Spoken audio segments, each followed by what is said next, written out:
देखिए भारत के चारों तरफ श्रीलंका में जेनजी आया, नेपाल में जेनजी आया, बांग्लादेश में अब जेनजी आ गया। तो ये जो हमारे चारों तरफ जेनजी के मूवमेंट के नाम पर नौजवानों को खड़ा किया जा रहा है, तो इसका बेनिफिशियरी कौन है? बात तो बहरहाल हमारी सरकार भी समझती है कि इस सब के पीछे पाकिस्तान का एक बहुत बड़ा रोल है, तो उसे एक्सपोज करना चाहिए। हमारे दिल्ली वाच में आपका स्वागत है। मैं हूं खुर्रम शहजाद। बांग्लादेश में कुछ भी ठीक नहीं है, हालात लगातार खराब हो रहे हैं और भारत विरोधी भावनाएं जो है वो बढ़ती जा रही हैं। शेख हसीना के विरोधी एक और छात्र नेता को गोली मारी गई है और ये गोली घर में घुसकर मारी गई है। ये छात्र नेता भी इलेक्शंस की तैयारियों में लगा हुआ था। इससे पहले उस्मान हाथी की हत्या हुई थी, जिसके बाद एक हिंसा देखने में आई थी। लेकिन अब जो हालात हैं वो काफी बिगड़ रहे हैं। बांग्लादेश ने भारत की जो वीजा सर्विस है उसको बंद कर दिया है। भारत में भी बहुत सारे प्रदर्शन हुए हैं, आज भी दिल्ली में प्रदर्शन हुए हैं। बांग्लादेश में भी जो अल्पसंख्यक हिंदू हैं उनकी तरफ से प्रदर्शन किए गए हैं। बांग्लादेश ने भारत के जो वहां पर सफीर हैं, राजदूत हैं, उनको वहां पर तलब किया है। तो कुल मिलाकर हालात जो है वो ठीक नहीं है। मेरे साथ ज्यादा बातचीत के लिए विदेश मामलों के जानकार डॉक्टर तसीम रहमानी साहब हैं। रहमानी साहब, ये क्या हो रहा है? पहले हमने देखा कि एक जब हादी की हत्या हुई थी, शरीफ उस्मान हादी की, वो भी छात्र आंदोलन के नेता थे और उसके बाद तमाम हिंसा जो है देखने को मिली। उसके बाद उसी बीच में एक हिंदू युवक है चंद्रदास गुप्ता, उनकी भी हत्या कर दी गई थी, मॉब लिंचिंग कर दी गई थी। यूनाइटेड नेशन भी इस पूरे मामले पर चिंता जाहिर कर रहा है। आखिर बांग्लादेश में हो क्या रहा है? बुनियादी तौर पर तो बांग्लादेश में हुकूमत की तब्दीली अवाम की ख्वाहिश है और इसी ख्वाहिश के तहत पिछले साल अगस्त में शेख हसीना वाजिद की सरकार को एक अवामी दबाव में गिराया गया था। जाहिर है कि ये भी तस्दीक शुदा खबरें हैं कि हसीना वाजिद डेमोक्रेसी के नाम पर ऑटोक्रेसी चला रही थी और बड़े पैमाने पर वहाँ भी उस वक्त उनके ज़माने में सियासी मुखालिफिन का कत्ल होता रहा है। उस पर अब वो मुकदमात भी वहाँ चल रहे हैं और वो मतलूब भी हैं। ऐसे में जब वहाँ पर अवामी राय अपने हुक्मरां के खिलाफ थी, तो उस हुक्मरां को भारत में पनाह देना उस मुल्क के लोगों को पसंद नहीं आया। ये बड़ी बुनियादी बात है। वहाँ सरकारी तौर पर भी ये मुतालबा किया गया है कि भारत हैंड ओवर करे हसीना वाजिद साहिबा को, लेकिन भारत ने नहीं किया है। तो एक तो ये बड़ा सबब है कि जब अवामी तौर पर शेख हसीना वाजिद के पास बहुत सारे एवेन्यूज हैं कहीं भी जाने के, वो लंदन भी जा सकती हैं, उनकी फैमिली रहती है वहाँ, वो यूके भी जा सकते हैं, यूएस भी जा सकते हैं, किसी भी यूरोपीय मुल्क में जा सकती हैं। वहाँ शायद इतना हंगामा ना हो या शायद बांग्लादेश की इतनी हैसियत ना हो कि वहां जाकर वो कुछ कर सके। लेकिन भारत चूंकि बिल्कुल पड़ोसी मुल्क है, हमारी सरहदें इतनी हजारों किलोमीटर उससे जुड़ी हुई हैं, ऐसे में एक रिएक्शन वहां आना ये एक बड़ा फितरी सा अमर था। तो ये एक फैक्टर है। दूसरा बड़ा फैक्टर ये है कि हमारा जो दूसरा एक ट्रेडिशनली एक मुखालिफ रहा है पाकिस्तान, उसको बांग्लादेश की सूरत में एक प्रॉक्सी मिल गई है। तो बांग्लादेश के कंधे पे बंदूक रख के वो हिंदुस्तान की तरफ, वो भारत की तरफ दाग रहे हैं। तो ये दोनों चीजें क्लब हो गई हैं। एक एंटी इनकम्बेंसी शेख हसीना की, ऊपर से एक प्रो पाकिस्तान एलिमेंट जो वहां हमेशा मौजूद रहा है, ये दोनों क्लब हो गए हैं। और तीसरा जो एक फैक्टर है वो बहरहाल हमेशा होता है इंटरनेशनल फैक्टर्स का, कि आलमी सतह पर भी कुछ ताकतें ये चाहती हैं कि बांग्लादेश भी कमजोर हो और उसके जरिए इस पूरे खित्ते के अमन को, बर्रे सगीर के, हिंदुस्तान, पाकिस्तान, बांग्लादेश, ये सब के सब एक टर्मोइल की सूरत में आ जाएं। एक तरह सूरतें भी वहां पर ये तीन स्ट्रीम बांग्लादेश में एक साथ चल रही हैं, जिसने इस खित्ते को एक तरह से बारूद की भट्टी पे बिठा दिया है। दीपू चंद दास की जिस तरीके से वहां पर हत्या की गई, उसके बाद भारत में भी बहुत सारे प्रदर्शन हो रहे हैं। वहां पे जो अल्पसंख्यक हैं, माइनॉरिटीज हैं, उनको लेकर यूएन ने भी चिंता जताई है। लेकिन सवाल यह है कि जब यूनुस सरकार वहां पर है तो वो आखिर सिक्योरिटी क्यों नहीं संभाल पा रही है, उसमें दिक्कत क्या है? देखिए, यूनुस सरकार तो वहां पर एक एंट्रीम गवर्नमेंट है, कोई फुल फ्लैज गवर्नमेंट तो वो है नहीं। इसके बावजूद सिक्योरिटी उनको संभालनी चाहिए। मेरा मानना यह है कि कत्ल तो कत्ल है, चाहे चंदन इस दास का हो या फिर उस्मान हादी का हो। उस्मान हादी के कत्ल पर भी हमको उतना ही ज्यादा यहाँ पर अफसोस का इजहार करना चाहिए जितना हम चंदन के कत्ल पर कर रहे हैं। लेकिन अब या ताजा जिस तरीके से मुत्तलिब सरकार को, अब इन लोगों को किसी मॉब ने नहीं मारा है। मुत्तलिब सफदर जो है, जिसके मुख्तलिफ सर में सफदर गोली मारी जी, गई, घर में घुसकर गोली मारी गई, बिल्कुल ऐसा ही हादी के साथ भी हुआ था। मैं वही कह रहा हूं कि हादी को भी पॉइंट ब्लैक टारगेटेड किलिंग है। किसने की है अभी तक बांग्लादेश की सरकार नहीं बता पा रही है। उंगलियां तो पूरे बहुत तरफ उठ रही हैं। इसी तरह सिकदर के मामले में भी point blank targeted attempted killing है। अटेम्प्ट किया है, वो बच गया, किसी सूरत अस्पताल में है अभी। लेकिन ये दो भी तो वहां के उसी जो वहां तनाव चल रहा है उसी का शिकार हुए हैं। ये उस्मान हादी एक बड़ा प्रॉमिसिंग लीडर था। वो इलेक्शन चाहता था और वो इलेक्शन में कंटेस्टेंट भी हो सकता था, वो मिनिस्टर भी बन सकता था। तो वो एक नौजवान पोटेंशियल लीडर को पॉइंट ब्लैक कौन गोली मार रहा है? तो हमको उन तीनों के लिए, फिर जो एक 7 साल की बच्ची के को वहां पर कत्ल किया गया, ये जो सारे, जब जब एक मुसीबत आती है या इस किस्म का सियासी अदम इस्तेहकाम या खाना जंगी जैसी सूरत, एक सिविल वॉर की जैसी सूरत बांग्लादेश में बन गई है, तो ये सब कुछ तो उस सूरत में होता है। उसको कम्युनल बना के चलना, मेरा ख्याल है कि ये हम दोनों पड़ोसियों के ताल्लुकात को मजीद खराब कर रहा है। और ये बात तो बहरहाल हमारी सरकार भी समझती है कि इस सब के पीछे पाकिस्तान का एक बहुत बड़ा रोल है, तो उसे एक्सपोज करना चाहिए। हमारी सरकार की जिम्मेदारी है कि उसे एक्सपोज करे। लेकिन एक बड़ी अच्छी बात जो इस सारे खराबे में दिखाई दे रही है कि एटलीस्ट वहां माइनॉरिटीज को, जो हिंदू अभी वहां माइनॉरिटी हैं, उनको इतना अख्तियार तो हासिल है कि वो जमहूरी तौर पर अपने एहतजाज का इजहार कर सके। और उन्होंने एक पुरअमन एहतजाज वहां पर किया और उसकी इजाजत वहां की सरकार ने दी, और एक बहुत बड़ा एहतजाज वहां हुआ है। तो मैं समझता हूँ मुकामी तौर पर वहां की माइनॉरिटीज अगर इस हालत में भी इतनी बाख्तियार हैं कि वो अपनी तकलीफ और अपने दुख का इजहार और उसका एहतजाज कर सकें, तो डेमोक्रेसी का कोई ना कोई शायबा अभी तो बाकी है, उससे पुरुम्मीद रहना चाहिए। लेकिन जिस तरीके से दीपू चंद्रदास की हत्या की गई, उसकी मॉब लिंचिंग की गई, उसके बारे में कई तरह की खबरें हैं।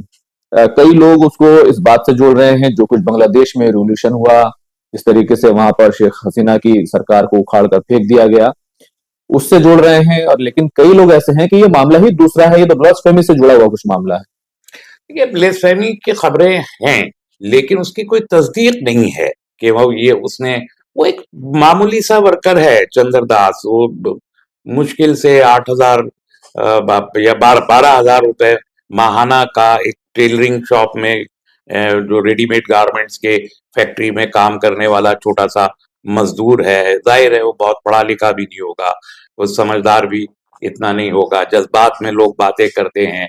क्या उसने ब्लेस्फेमस बात कही, ये आज तक अभी तक कोई भी रिकॉर्ड पे नहीं है। तो एक अफवाह के तहत एक लड़के को उठा के, एक नौजवान 27 साल के लड़के को इस तरह कत्ल करना, इसकी इजाजत तो इस्लाम नहीं देता किसी भी सूरत। और वो भी एक गैर तस्दीक शुदा खबर पे पूरी भीड़ को इकट्ठी कर लें। इस्लाम तो कहता है कि ईमान वालों, तुम्हारे पास कोई खबर आए तो उसकी तस्दीक कर लिया करो। तो उसकी तस्दीक तो आज तक सरकार नहीं कर पा रही वहां की, उसने क्या कहा क्या नहीं कहा। ऐसे में भीड़ इकट्ठी करके ये करना है, जाहिर है कि ये एक बड़ी शरारत थी जिसके नतीजे में उस लड़के का कत्ल हुआ। और उसको किसी सूरत में भी कोई जस्टिफिकेशन उसका देना ये मुनासिब नहीं है कि वो ब्लेस्फेमी खुदा ना खास्ता उसने इर्तकाब किया भी तो उसकी सजा अवाम देने के मजाज नहीं है। वो अदालतें और हुकूमतें मजाज हैं कि उसकी जो भी उनके यहाँ सजा हो वो दें। अवामी तौर पर ये रद्द अमल नाकाबिल कबूल है। लेकिन ये जो नेशनल सिटीजन पार्टी है, जो स्टूडेंट्स थे जिन्होंने पूरा इनकलाब वहां पर बर्पा किया, उन्हीं से जुड़े हुए दोनों लीडर हैं। और 12 फरवरी को इलेक्शंस होने हैं बांग्लादेश में।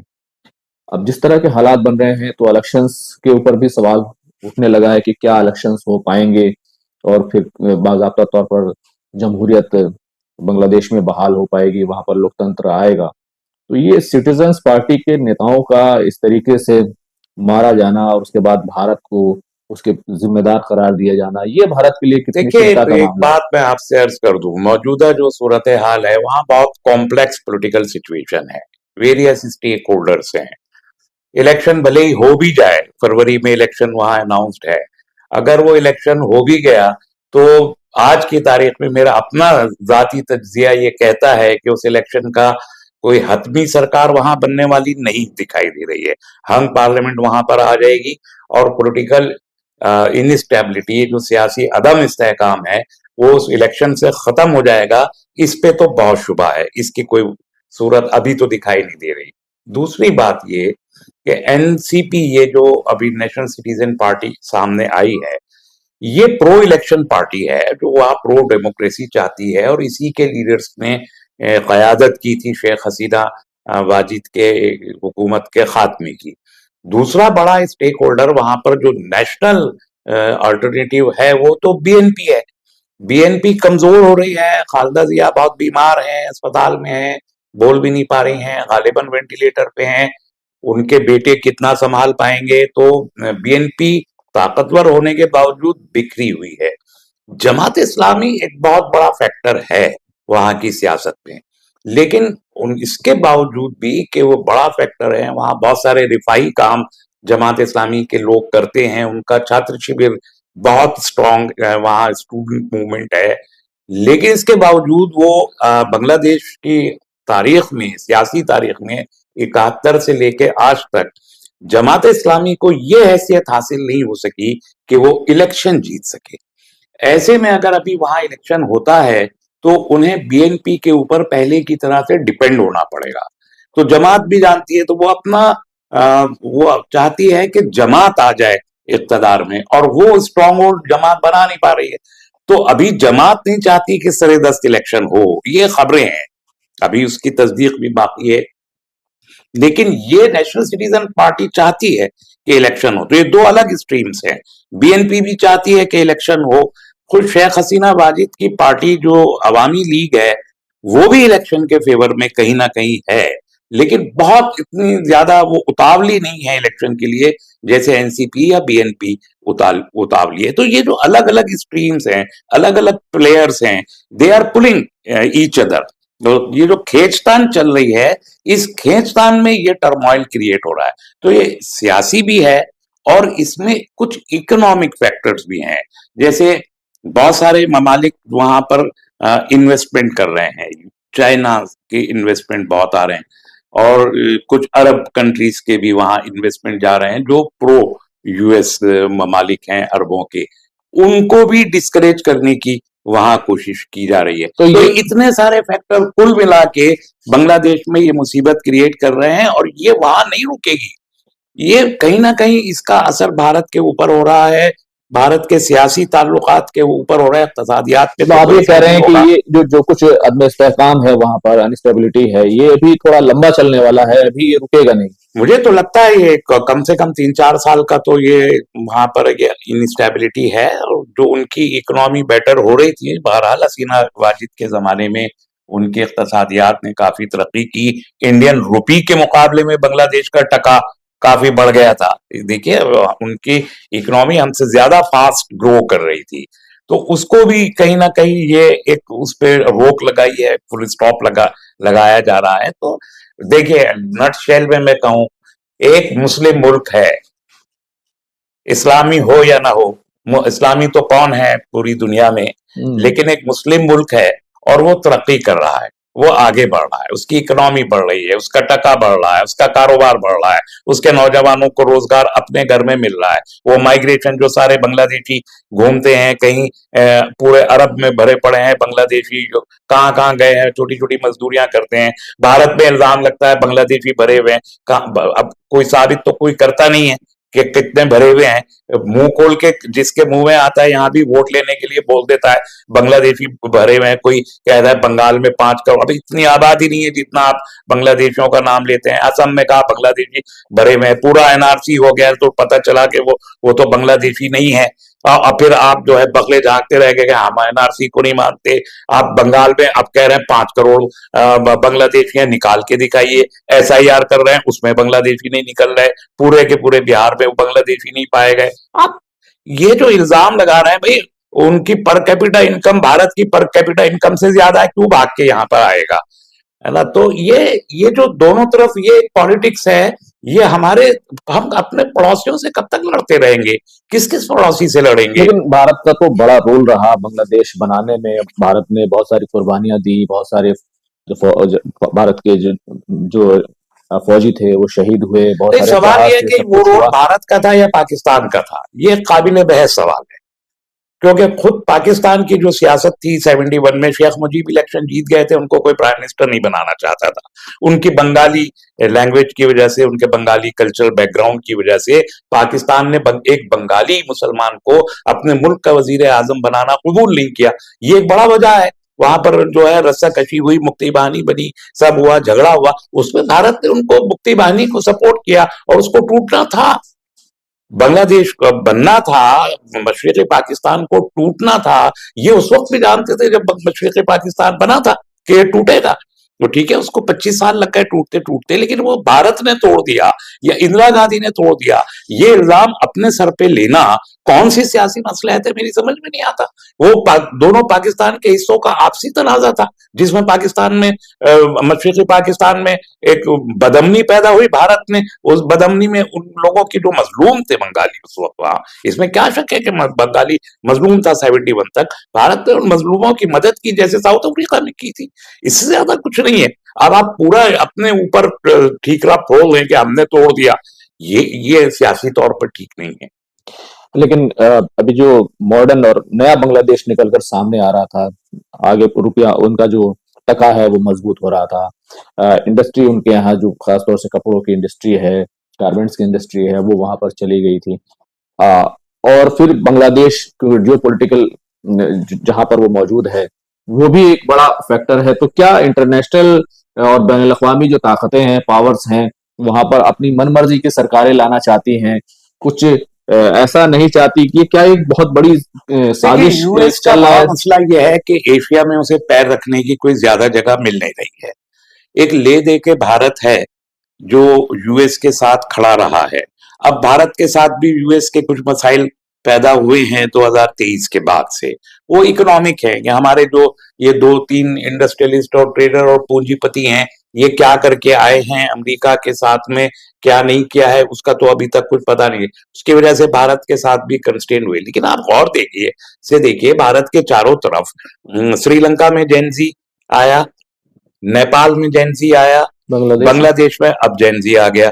तो ये जो हमारे चारों तरफ जेनजी के मूवमेंट के नाम पर नौजवानों को खड़ा किया जा रहा है, तो इसका बेनिफिशियरी कौन है, कौन बेनिफिशियरी है? यहाँ ये पूरा खिता चाइना के जेरे असर है किसी न किसी सूरत में। श्रीलंका ने भी चाइना को बहुत सारे जजीरे दे दिए थे जहां पर वो अपने स्पाइंग सैटेलाइट्स लगा रहा था। नेपाल की भी सरकार चाइना की तरफ उसका टिल्ट बहुत ज्यादा स्ट्रांगली बढ़ गया था, कम्युनिस्ट टाइप की सरकार थी, वहां जेनजी हो गया। इस तरह बांग्लादेश में भी जो है यूएस के खिलाफ बांग्लादेश जा रहा था। तो और अब पाकिस्तान को भी जो है वो चाइना का, उसका सीपेक का $46 बिलियन का इन्वेस्टमेंट था, वो भी चाइना की गोद में जा रहा था। अब किसी सूरत आसिफ मुनीर जैसे को पकड़ पकड़ के अमेरिका उनको साध रहा है। तो अब इंडिया से जो कंस्ट्रेन रिलेशन हो रहे हैं, तो पाकिस्तान को पैसे देके और रिश्वत देके और कुछ करके अपनी तरफ वीक बेकार इकोनॉमी उसको अपनी तरफ करने की कोशिश। तो ये टसल चाइना और अमेरिका के बीच जो एक कोल्ड वॉर चल रही है, ये हम सब उसका शिकार हो रहे हैं। ये जेनजीज की वो आ रहे हैं। अब राहुल गांधी इंडिया में कहते हैं यहाँ भी जेनजी आएगा। राहुल गांधी को मेरी समझ में नहीं आता उनके एडवाइजर कौन है, मुशीर कौन है। हम बांग्लादेश नहीं है, हम श्रीलंका नहीं है, हम नेपाल भी, जो छोटे छोटे से मुल्क हैं, 1-1 करोड़ 2-2 करोड़, बांग्लादेश की बड़ी पॉपुलेशन है, श्रीलंका हाँ, हम तो सेंट्रलाइज कंट्री नहीं है ना, हम डिसेंट्रलाइज हैं। हमारे फेडरल हमारा स्ट्रक्चर है, यहाँ जैसी जैसी चीज का कोई तस्वुर ही नहीं है। अवाम सड़क तो जेनजी तो 76 में जयप्रकाश नारायण ने इतना बड़ा मूवमेंट खड़ा किया, 1 करोड़ लोग लेके वो दिल्ली आ रहे थे। क्या जेनजी चला पाए वो? ये सब फालतू बातें हैं। और ये अमेरिका और चीन की जंग है जिसमें हम उलझ रहे हैं, हमको उलझना नहीं चाहिए। तो भारत के लिए चुनौतियां जो है वो बढ़ती जा रही हैं।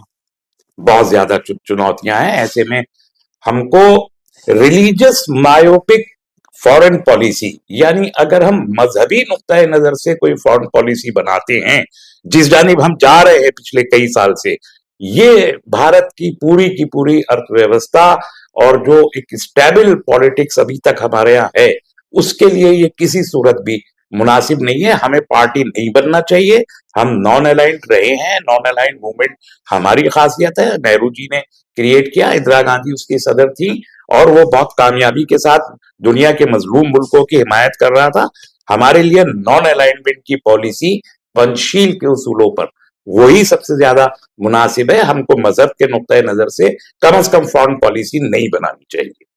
बहुत बहुत शुक्रिया बात करने के लिए। तो बांग्लादेश में पहले उस्मान हादी की हत्या होती है, उनके सर में गोली मारी जाती है, और उसके बाद अब मुत्तलिब सफदर के सर में भी गोली मारी गई है। दोनों सिटीजन्स पार्टी के लीडर्स थे, और जो चेहरा थे उस इनकलाब के, जो शेख हसीना की हुकूमत के खिलाफ उभर कर सामने आया था, शेख हसीना को छोड़ना पड़ा। भारत के सामने ये चुनौती है कि वो शेख हसीना को अपने पास रखे या फिर बांग्लादेश को सौंप दे। अगर शेख हसीना को वापस करता है तो फिर एक विश्वास का, भरोसे का सवाल पैदा हो जाएगा कि आखिर भारत जो है जिसके साथ खड़ा होता है, क्या उसके साथ खड़ा नहीं रहेगा।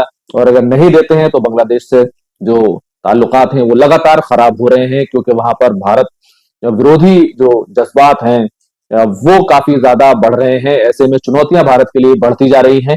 आप लोग इस मसले पर क्या सोचते हैं, अपनी राय जरूर दीजिएगा। भारत को आखिर क्या करना चाहिए, और किस तरीके से जो अमेरिका, पाकिस्तान और चाइना का जो क्लैश चल रहा है, उसमें भारत किस तरीके से, उसके लिए चुनौतियां पैदा हो रही हैं, उसमें भारत को किस तरीके से आगे आना चाहिए, इस पर कमेंट्स करके जरूर बताइएगा।